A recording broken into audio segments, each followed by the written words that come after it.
প্রিয় শিক্ষার্থীবৃন্দ, নবম শ্রেণীর উচ্চতর গণিত অনলাইন ক্লাসে সবাইকে স্বাগতম। আশা করি আল্লাহর রহমতে সবাই সুস্থ আছো।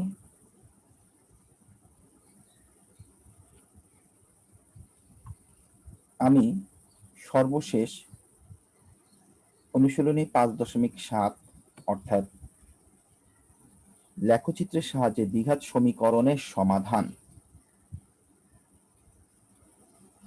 ইউটিউব চ্যানেলে আপলোড করেছি। আশা করি লেকচারটি সবাই দেখেছো এবং লেখচিত্রের মাধ্যমে দ্বিঘাত সমীকরণের যে সমাধান করার কৌশল সেগুলো ওই লেকচারে আমি বুঝাতে চেষ্টা করেছি।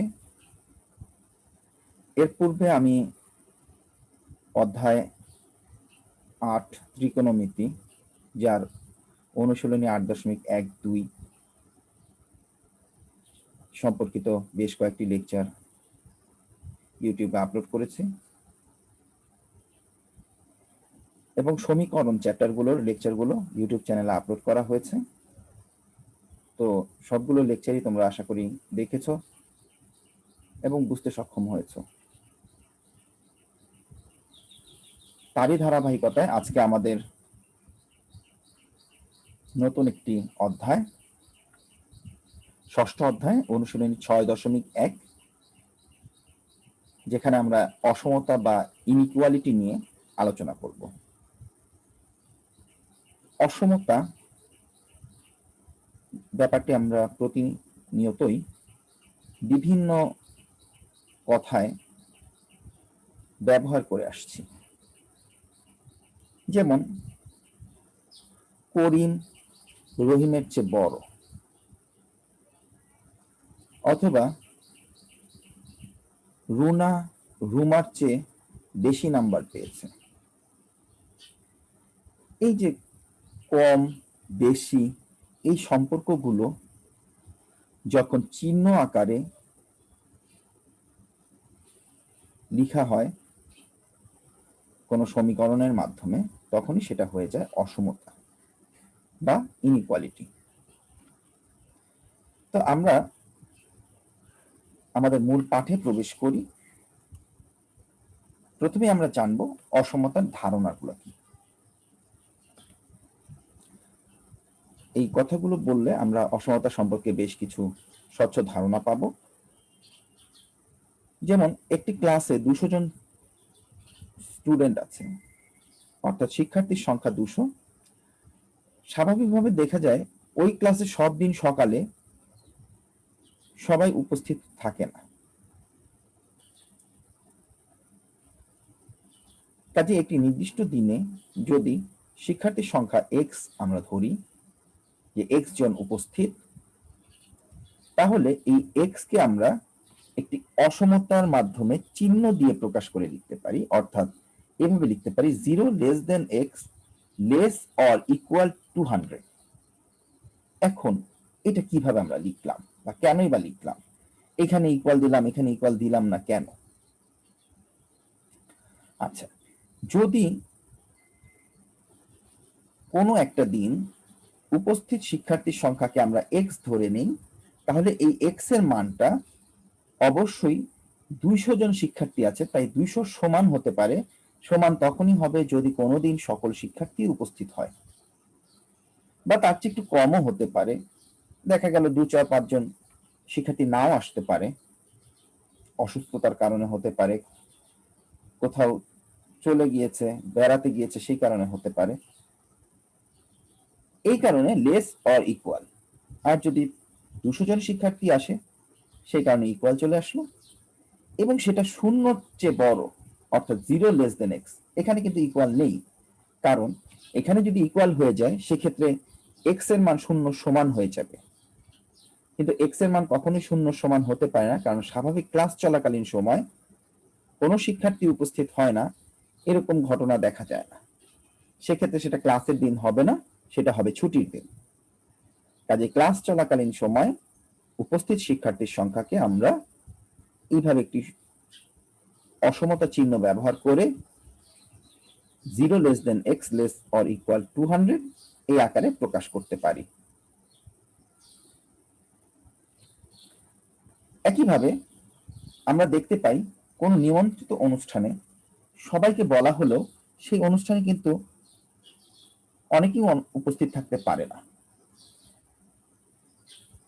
আবার আমরা যদি বলি কামালের বয়স অনূর্ধ্ব 20 বছর, এই অনূর্ধ্ব মানে হচ্ছে 20 বছরের ঊর্ধ্বে নয়। তার মানে কি তার বয়স হতে পারে সর্বোচ্চ 20 বছর অথবা 20 বছরের চেয়ে কম।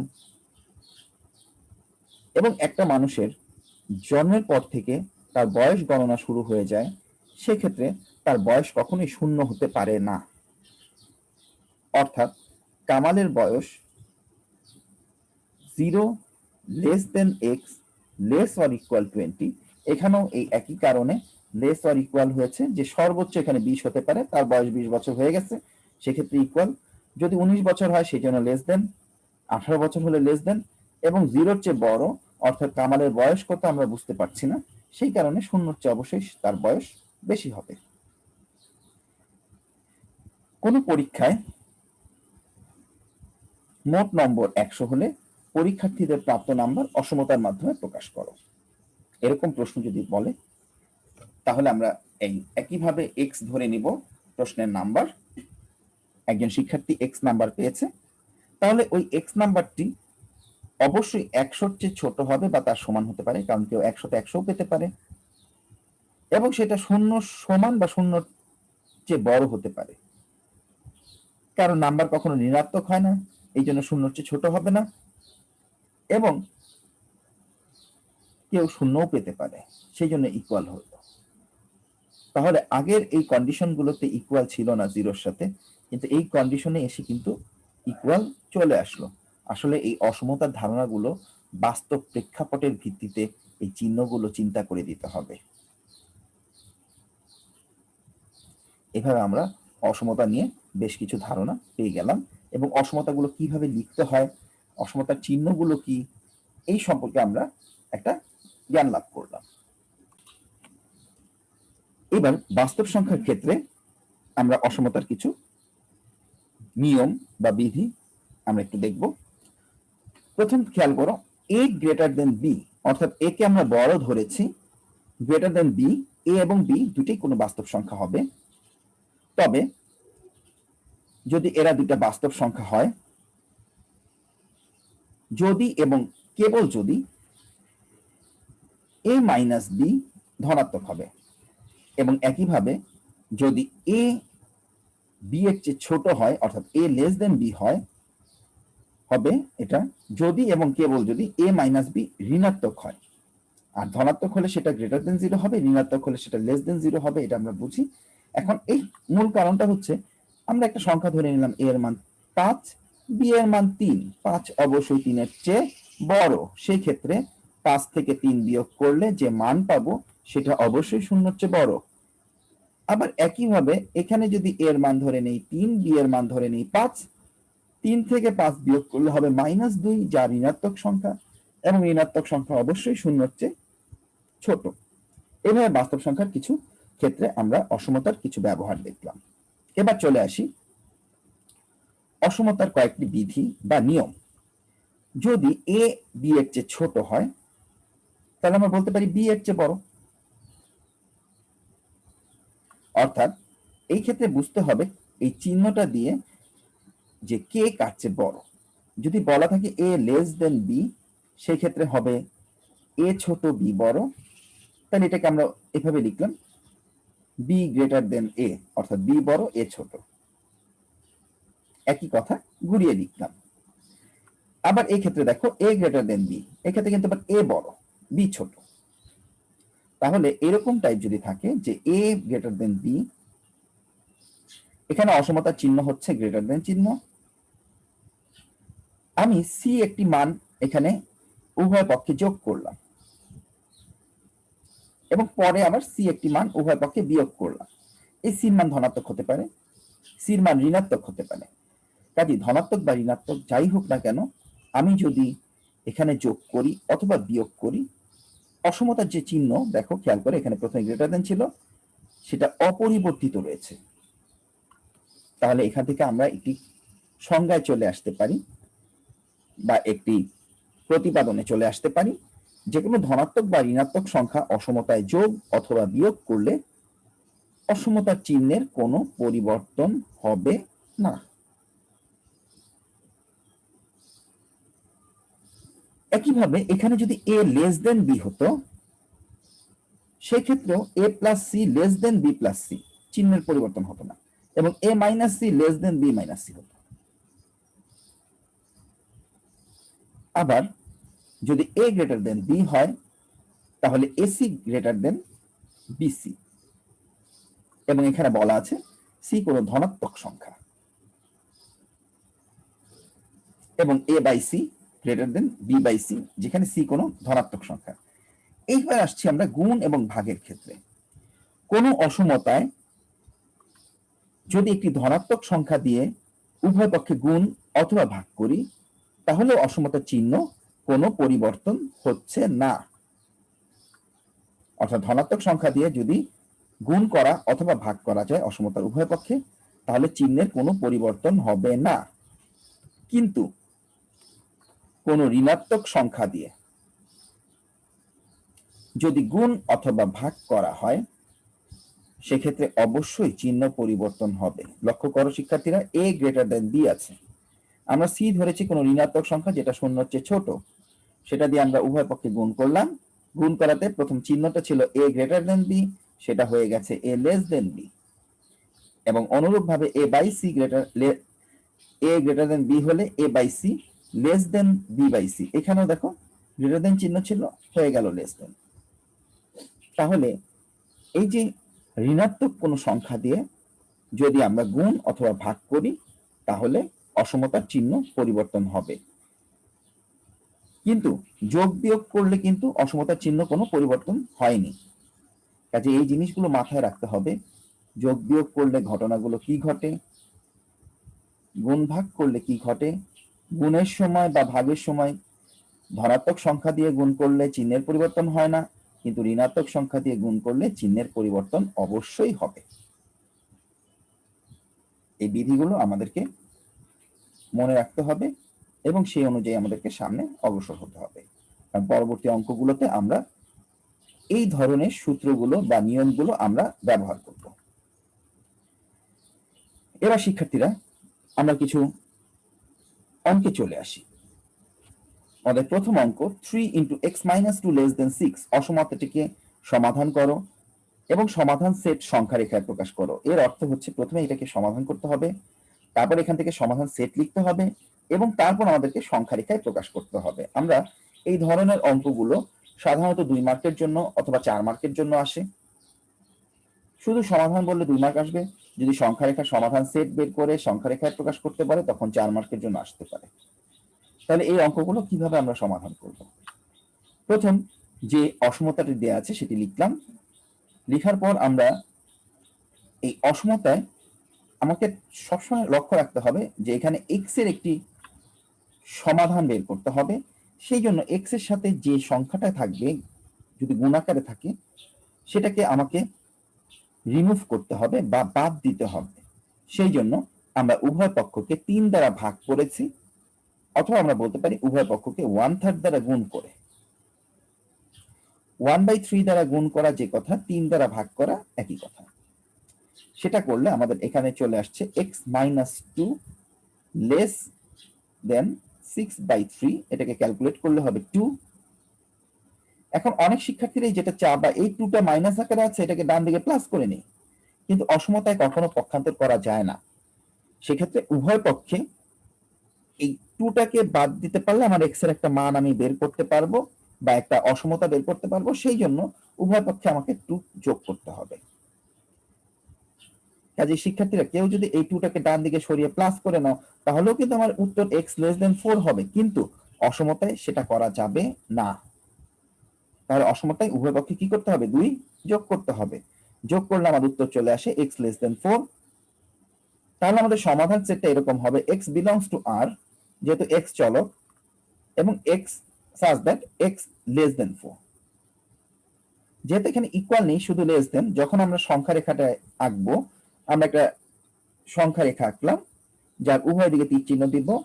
এখানে 0 থেকে শুরু করে 1 2 3 4 5 দিয়েছি। কেউ যদি এখানে একটা -1 দিয়ে লিখতে চাও বা -2 দিয়ে অতিরিক্ত আরো 2 ঘর আনতে চাও, আনতে পারো।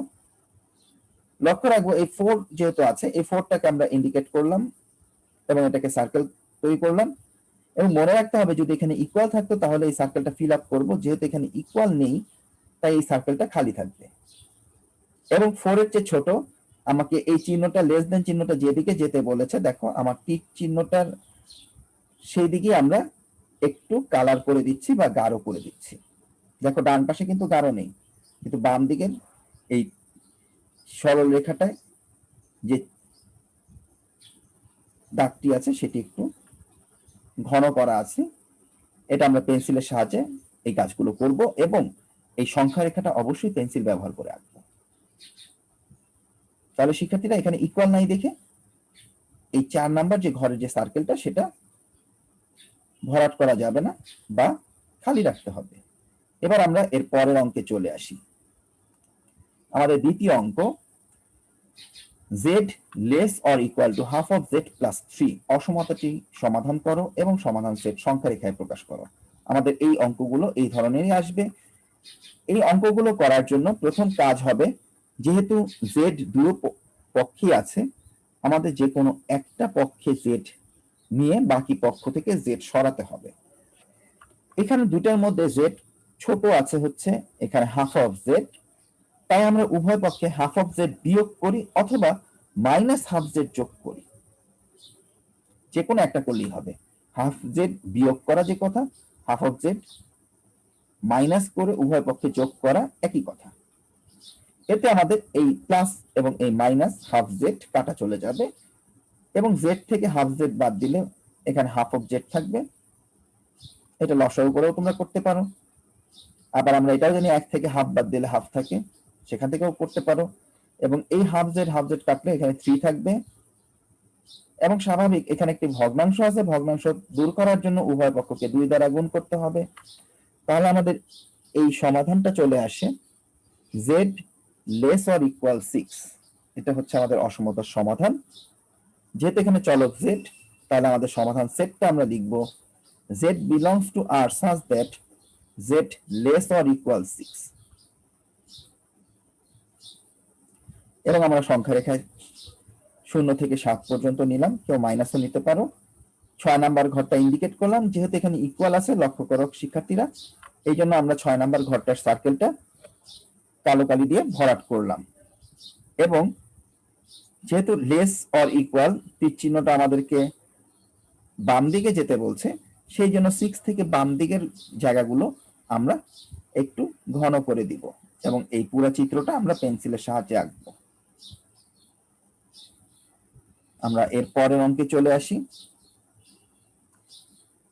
5 into 3 minus twice t less or equal to 3 minus 4t, অসমতাটি সমাধান করো এবং সংখ্যা রেখায় প্রকাশ করো। একই অঙ্ক দেয়া আছে দিয়ে আমরা তুলে প্রথমে গুণ করে ফেললাম। 3 5 15, 5 2 10 minus 2t, 3 4 12 12 minus 3 3 9 minus 9t। এখন আমার টার্গেট হচ্ছে যে কোনো এক পাশকে টি মুক্ত করা। আমরা বাম দিকে টি রাখার চেষ্টা করব, তাই ডান পাশে যে আছে -90 এটাকে আমাকে রিমুভ করতে হবে। তাই আমরা উভয় পক্ষে +90 যোগ করেছি এবং এটা যোগ করার পর বিয়োগ করে আমরা বাম দিকে পাচ্ছি 15 - t লেস অর ইকুয়াল 12। এবার আমাদের টার্গেট হচ্ছে এখান থেকে টি এর মান বের করতে হবে বা টি কে রাখতে হবে, কাজে 15 কে সরাতে হবে। তাই উভয় পক্ষে আমরা 15 বিয়োগ করব বা -15 যোগ করব। সেটা করলে আমাদের 15 15 অনেক হয়ে যাচ্ছে, -t লেস অর ইকুয়াল 12 থেকে 15 বিয়োগ করলে -3। এবং যেহেতু উভয় পক্ষে মাইনাস আছে, তাই -1 দ্বারা আমরা গুণ অথবা ভাগ যদি করি, সেক্ষেত্রে আমাদের চিহ্ন লক্ষ্য করো, এখানে লেস অর ইকুয়াল ছিল, আমরা মাইনাস কোন সংখ্যা দিয়ে গুণ করলে এই যে এখানে চিহ্ন হয়ে গেল গ্রেটার অর ইকুয়াল। অসমতার উভয় পক্ষে গুণ করলে বা ভাগ করলে অসমতার চিহ্ন পরিবর্তন হয়, সেটা আমরা দেখতে পাচ্ছি। কাজে এখান থেকে আমরা পাচ্ছি t গ্রেটার অর ইকুয়াল 3। তাহলে আমাদের সমাধান সেটটা হবে t belongs to R such that t greater or equal 3। এবং সংখ্যা রেখায় যদি আমরা করি, এখানে 0 থেকে শুরু করে 3, এখানে কিছু মাইনাস সংখ্যা নিচ্ছি, তোমরা আগের গুলোতে মাইনাস আনতে পারো, কোনো সমস্যা নেই। এবং এখানে টি গ্রেটার এখানে গ্রেটার দেন দেখাই যাচ্ছে, যেটা একটু ঘন করে দিব। তো এভাবে আমরা সংখ্যা রেখা এইটা পর্যন্ত আমরা পেন্সিলের সাহায্যে এই জায়গাগুলো গাঢ় করব। তো আশা করি অঙ্কটি তোমরা বুঝতে পারো। x/3 plus x/4 plus x/5 এটা একটা ভগ্নাংশ দেওয়া আছে দুই পক্ষে। তো এরকম টাইপের ভগ্নাংশ থাকলে কিভাবে আমরা অসমতা, সেক্ষেত্রে আমাকে প্রথমে বাম পাশে যেহেতু কতগুলো ভগ্নাংশ আছে তাই তাদের লসাগু করে ফেলবো। 3 বিশেষ 60 অর্থাৎ উপরে 20x, 4 15 60 15x, 5 12 20 যোগ করলে হয় 47x/60 গ্রেটার দেন 47 x/60। আমাদের প্রথম কাজ হবে x এর ভ্যালু বের করার জন্য বা অসমতা বের করতে 60 দিয়ে গুণ করেছি এবং গুণ করার পরে এরকম একটা অসমতা পেলাম 40 ভাগ বা 1/47 দ্বারা গুণ করলে আমরা পাবো x গ্রেটার দেন 1, যেটাই আমাদের নির্ণয় সংস্থ আর সাজ দেন x গ্রেটার দেন 1 অর্থাৎ 1 এর চেয়ে বড় সকল বাকি। যেহেতু এখানে 1 নাম্বার ঘর বলা আছে তাই এটাকে সার্কেল দিয়ে ডিফাইন করলাম। ইকুয়াল চেয়ে বড় সেহেতু 1 থেকে শুরু করে বাকি সংখ্যাগুলো এই সংখ্যা রেখায় আমরা পেন্সিলে এইভাবে আমরা এই সংখ্যা রেখাগুলো আঁকতে পারবো। তো শিক্ষার্থীরা আশা করি সংখ্যা রেখা আঁকার পরে সেটা কিভাবে গাঢ় করতে হবে এবং কোন অংশটুকু গাঢ় করতে হবে বা ভরাট করতে হবে, কখন খালি রাখতে হবে, এই ব্যাপারগুলো আশা করি তোমরা এই লেকচারটি থেকে যদি ভালোভাবে বুঝে থাকো তাহলে আশা করি এই বাড়ির কাজগুলো আগে অঙ্কগুলোর মতোই অসমতাগুলো সমাধান করবা, সংখ্যা সমাধান সেট এটা প্রকাশ করবা। তো প্রথম অঙ্কটি x-9 গ্রেটার দেন 3x দেন c এবং z less or equal 1/3 z plus 4। প্রথমটি এবং তৃতীয়টি এটা সমাধান করবো এবং সমাধান সেট সংখ্যা রেখা, যেহেতু এ বি আকারে আছে এক্ষেত্রে আমাদের শুধু এটা অসমতাটা সমাধান। বাড়ি কাজগুলো প্রত্যেকে খাতায় পৃথকভাবে করে জমা রাখবা। তো তোমাদের তো কামনা করে আমার আজকের পাঠ এখানেই শেষ করছি। সবাই ভালো থাকো।